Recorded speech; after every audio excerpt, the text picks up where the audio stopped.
What's up, everyone? How y'all doing today? This is the Preacher's Cabinet. I went to the flea market today. I spent $480 to get 80 items. My cost of goods per item was $6, roughly about $6. So let's get to it. I'm gonna show y'all what I got. I got some really good stuff today. I'm not only gonna show y'all what I got, I'm gonna tell you why I got it too. This is gonna be a really long video, so get your popcorn, click that subscribe button. Let's get right to it, all right? Oy. Okay, let's try the other side. But number one, so again, my cost of goods were about $6 because, so this is a Harley Davidson Y2K button up right here. So that's number one. I'm gonna tell y'all why I got it in a second. Harley Davidson. Number two, with the little spell out right by the pocket. Number three, this is a woman's Harley Davidson shirt. And I know that because of the style, it's a little bit more of a taper. So here's another Harley Davidson. This is a snap Harley Davidson with the Harley Davidson spell out right here over the pocket. Another Harley Davidson right here with the spell out in the back and also the logo right here by the pocket. Then another Harley Davidson snap button.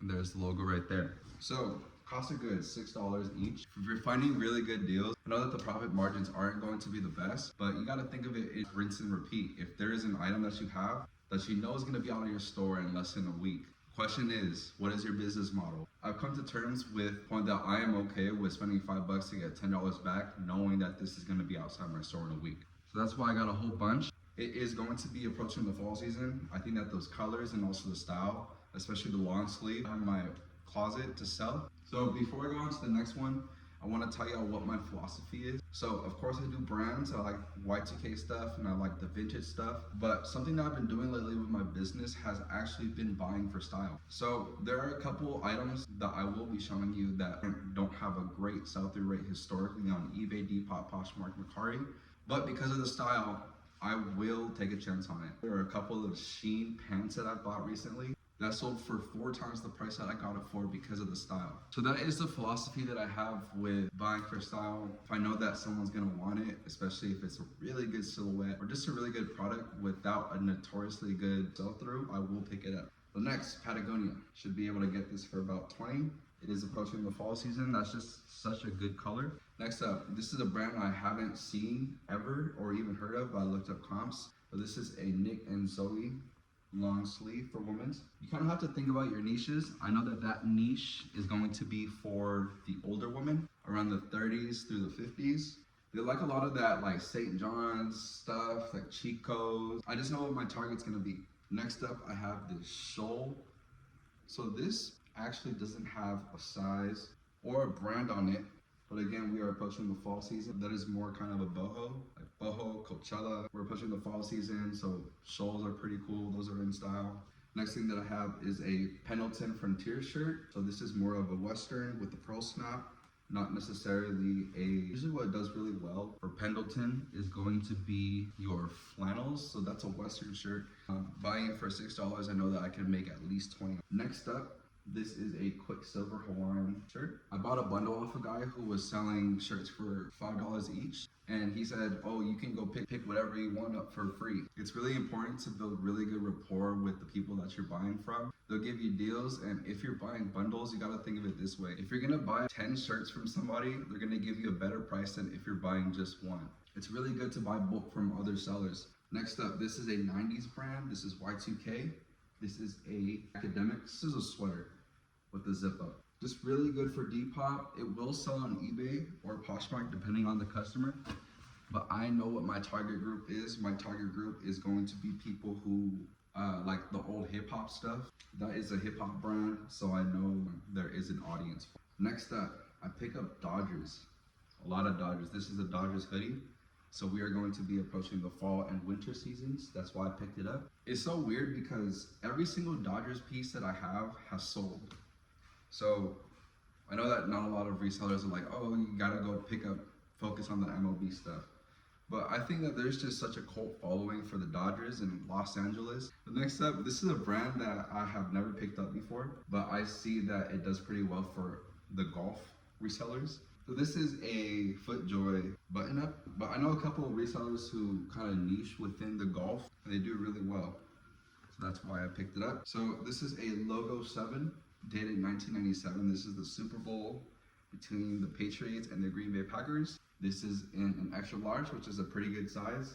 I just love the kind of like sleek design on it. It also has the tag, so it's brand new. So next up, this is a 1999 Denver Broncos versus the Atlanta Falcons Super Bowl. Alexa just scared the hell out of me, bro. Okay, so another Super Bowl shirt. And here is another Super Bowl shirt from the 2002 in sequential order. This is why it's kind of important to know your tags. This is a Russell 90s Athletic Dodgers tee.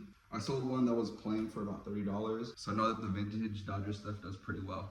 Next up, this is a cool little graphic tee. This is one of them tees that are like, I bought for style. Oh, that the Y2K kids will love that stuff. Next up, this is an NBC, The West Wing dated to 2000 for Warner Bros. On that NBC tag right there. I just thought it was a cool pickup. I really like them niche items because those niche items usually have a solid fan base, and you gotta think of it like, okay, like I would rather target those small niche groups that I know that I'm gonna be able to sell to. Here's a Peyton Manning NFL jersey. So I've noticed and I've heard before that the NFL jerseys are player dependent. So I picked it up because of Peyton Manning. Christmas is gonna be coming up, so I got this for the Loom Bah Humbug, the Grinch Christmas tee. I just thought it was cool. There's a 2016 NASCAR Sprint tee. Again, buying for style. So this is one that I'm taking a gamble on. I think that those mall brands from the 2010s, like Diamond, the Hundreds, Obey, and even Obey is already making kind of a comeback. I think that these brands in about like 5 years, 3 to 5 years, are going to do really well. So I'm just trying to play it ahead of the curve. I also thought it was really cool how there's Lakers and also Space Jam. So you kind of hit those two target niches right there. Next up, I have The Monk. I love The Monk. This TV show is really awesome. That's dated to the 2000s. Here is a vintage Boston College sweater. And I've said this multiple times on the channel, but I love picking up the NCAA and all the college and university stuff because they really charge a lot at the university stores. So if I'm picking up for a few dollars, you gotta think of it that they're charging $80 to $100 for a sweater at the university store. So I'm gonna pick them up every single time. Here is a, I think 2000s Mickey Mouse Disney denim button-up. Here's another cool one, Cause. So this is Uniqlo. Shouldn't make too much money on it, but I picked it up because it is Cause. Cause is just like a big streetwear thing. When I see it, I pick it up. So here's Lacoste. Lacoste retails for a premium, even at the outlet store. It just costs so much. And all the Lacoste that I pick up has sold. So I picked it up again. Here's another Lacoste. So this is a pretty interesting piece. I've never seen it before, but this is, I think, Hurley and Carhartt. Carhartt does really well for me. So I just thought that a collab would make it even more of a better piece. So I don't even know what this is, to be honest, but I think this is a concert tee dated to the 2000s. Again, I love picking up those niche products. They're just super good to have in your arsenal. A lot of the jackets and stuff have come in. Eddie Bauer, fall's coming up, should do really well. Here is a Patagonia quarter zip for women. So Patagonia, like I said, you could get free repairs on everything. Okay, we're so back. Bro, my bad. I ran out of stories, so let's get right to it. Okay, so this is a Harvard sweater. So I do a lot of I already talked about why I pick up a lot of the cool thing about this is actually on a tag I've never seen before. It's around like the 80s or 90s. For the right person, I could get 30 back. Hey, so the person I was talking to is another reseller. He said that this was a very niche product. So I need to do some more research, but I'm not gonna tell you anything or like make up a story about how something's worth so much when I don't even know anything about it. Okay, so same thing. I've never heard of this brand before. I picked it up because of, first of all, it's cropped. The material is just really nice. Like you can kind of tell when a product is made with love, made with care, kind of with the material. Like the thread count on it was just crazy. So that's why I picked it up. For you rave heads out there, this is an Alenium hoodie from 2024. So again, just talking about niche audiences and your target groups. Alenium in the rave scene is just very closely knit, so that's why I picked it up. I know that someone's gonna want that sweater, and also just the ticket prices are just outrageously. This is another crazy pickup. This is like from the 80s or 90s. I can't even really see the tag on there, so I need to do a little bit more research, but this is a National Football Conference with the East Division, the West Division, and Central Division with all the NFL teams on there. I just thought it was such a sick piece. Picking up for style. I've never seen anything like that before, so that's why I picked it up. Here's another college hoodie, UC San Diego. Another NFL, Pittsburgh Steelers. It's another Harley Davidson that I picked up. This is just such a cool piece. It has the Harley Davidson on the back, and also there is a patch in the front. This is in a decent size, it's a medium, so it'll sit for a little longer. I just love the piece so much. It's that the ringer lasts for longer than 30 seconds, eh? So that's why I picked it up. I love Harley Davidson. I just think that they have really good pieces that are really high quality. The younger ages, you know, like the teenagers, and also like up to the 30s, and there are like the older people who are actual riders who really like that stuff. So that's why I pick it up. This is another really cool pickup. I think this is from the 90s. This is the Harlem Globetrotters FUBU Platinum jersey, basketball jersey. Kind of reminds me of like the 90s and the 2000 era, like Allen Iverson. Just street hoop. So here's another niche product. This is a Dutch Bros hoodie. This is like the third one I've picked up. Every single one that I've picked up has sold for like 20, 25. If you don't know what Dutch Bros is, it's like a drive-through coffee that's open 24 hours. Their coffee is really good. Hey, here's a Gonzaga hoodie. We've talked about the colleges already. Here is a Levi Strauss bomber jacket. So there is a niche for items that kind of range in like the simplistic, no design, silhouette only niche. So that's why I picked it up. There are people who love that stuff. They just kind of need the essentials like white tees. If it's on like a really good brand, I pick it up. Okay, so next up, this is a brand that y'all don't know about because there isn't a lot of listings for this. Reigning Champ is kind of in that very simplistic gym niche. I personally think it does better than like Lululemon. Not as good as Vori, but it's up there. So if you find that Reigning Champ, I sold the shirts for gross like 25, like just the plain black tee with the Reigning Champ stitching on the back. Just a solid brand to sell. There's a Y2K Northern Lights tee, AOP. Really, really good. This is a shirt I'm really excited about. I paid about $3 for it. I know my cost of goods were $6, but some I paid for more. This is a Looney Tunes USA Tweety Bird tee. I just thought it was so cool.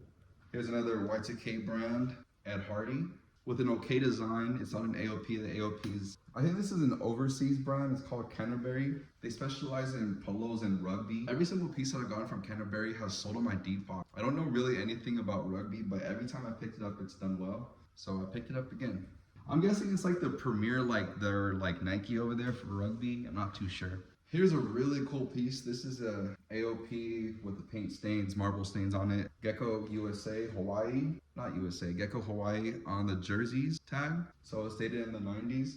Gecko Hawaii is a staple brand in Hawaii. Like a lot of the tourists like it. It's kind of like crazy shirts, but their whole aesthetic is the gecko. So I think that some of their shirts, or at least their modern shirts, when it gets hot, they like change colors. So they're a really cool brand. It's another vintage Loyola Marymount. This is a college in, I think, Los Angeles. Okay, and here's a Berkeley sweater. Every single Berkeley sweater that I had, mine has sold. So especially if you're picking up the bins and there is an excess of college sweaters and you want to start exploring that niche, I think you should try it out. It sells every single time. And like, who doesn't want college gear for their school? Here's some men's boots, both size 9. They're my size, so I might wear these a couple of times. But here is an R8 pair of boots that'll go for 40. So boots with 2-tone, or 3-tone actually. Beautiful embroidery. But cowboy boots do really well, especially on Depop. I've heard some crazy stories about how some of my friends, they put up cowboy boots on Depop. They're selling like in the hundreds. So that's why I pick them up. And cowboy boots are just so cool. Here's a vintage O'Neill sweater. O'Neill's in that surf niche with Quicksilver, O'Neill, Curly, just to name a couple. Yeah, but the surf kids love that stuff. We're approaching the winter time, so I picked it up. Here is a style-based piece that I picked up in the Sheplers tag with some embroidery in the back. But just a super sick piece in my opinion. Brand that not too many people talk about for some reason is Guess, especially in their jeans. Do really well, and the Y2K stuff does really well. I've been picking up a lot of Guess because this has been flying out my store, especially the Y2K pieces. I picked up that one specifically because we are approaching fall and winter. I just thought it was fitting. There's a Michael Kors sweater. Michael Kors doesn't do too well. Okay, it's not gonna sell for too much of a premium, especially if it's out of bag. I picked it up for style. So lately I've been picking up a lot of the John Galt and the Brandy Melville stuff. because on my Depop it sells a little bit more than eBay. Yeah, just like the teenage girls and the younger age women, they really love the John Galt and the Brandy Melville stuff, so I do pick it up. It's not gonna be like a super crazy sale, but I am trying to diversify my closet. I have a whole bunch of men's stuff, but I'm trying to get into women's stuff, but I have noticed that John Galt does really well for me. I have a rock tee. I just thought it was cool. Nothing special about it. Here is a workers issued Sony Pictures from the 90s. The people who I'm trying to target here is people who work for Sony, as well as people who just love the company. Some of the worker issued stuff that does really well, for me, is Trader Joe's. Air One does really well too. I have no idea why, but the worker issued sweaters, I sold one for $75. I got this in a $1 pile, so I'm taking a gamble on it. This is an audio kind of like raincoat. I'll tell you how it does. I don't know, but sometimes you just gotta take the gamble. Here is a essentials tee I picked up in a $2 pile. Should get about 20 for it. This is a style-based picked up. It's from Urban Outfitters. I like the design on it, as well as the two-tone sleeve. I picked up a couple of these baby tees. Not much explanation why a guy should be picking up baby tees, other than they will sell on my Depop. Here's a field camo sweater that I picked up in a $1 pile. Here's a Nike 6.0 tee. So Nike will always sell. Always sell. It doesn't matter what it is. So if you're picking up Nike for a cheap price, be out of your store if you price it correctly. Here's a Polo Ralph Lauren quarter zip. The quarter zips do well for me. I got about 25 for them, 35 gross. Some Wrangler shorts. I know that we're ending the summer, but I'm running out of shorts, so that's why I picked that up. Here is a Nike, just regular pullover. They do well on my Depop. Here's some more jorts that I picked up, an American Eagle. So something I want to talk about real quick is how American Eagle, Aeropostale, Hollister, I don't know why, but it's just flying off the shelf. Especially the Y2K designs and the stuff that like have really good silhouettes. Fit really nicely, especially if it's big, or if it's slim fit. Regular fit is even better. That's always been flying off the shelf for me. I don't know why. If you're a reseller, tell me that you have the same experience. So last but not least, I have a Stussy. It's cropped, woman's small. I picked up in a $5 pile. If you don't know about Stussy, I don't know what to tell you. But Stussy does really well. That is everything that I have for today. Some closing remarks that I have. The goods are at the flea market. I don't even know what to say. I did spend $480, which is a lot. I'm usually not spending that much every day on clothes, but there's just really good stuff. You got to think of it that like, yeah, you're paying like a premium for clothes, but it's also like the finder's fee. Everywhere to find all this stuff at the Goodwills or even the bins, like that would take like 3 days. So I would gladly pay an extra for people's time to find these products that I could buy and resell for a higher price. Some things that I want to mention is just building good rapport with the sellers so that they give you a good deal. Buying in bulk, they're gonna give you a better price for buying 10 than buying one. I would go with the 10 things every single time, build rapport, and come back every single week. Make those good relationships. Just like any other business or any other industry that you're working in, it's very important to make those relationships with people. Just be nice, be cordial, like coming out with a smile. And that's number 2. And number 3, there is no better feeling out there than knowing that you're gonna make a whole bunch of money for the time that you spent finding what you need, sourcing what you need. So cool, like clothes that are nice. I know I bought these today, but I'm gonna wear them right now. I think that's also why I love reselling clothes so much, just because I could. Those are the 3 takeaways. Flea market is so good. There's just such good products over there. Thanks for tuning in. I appreciate y'all.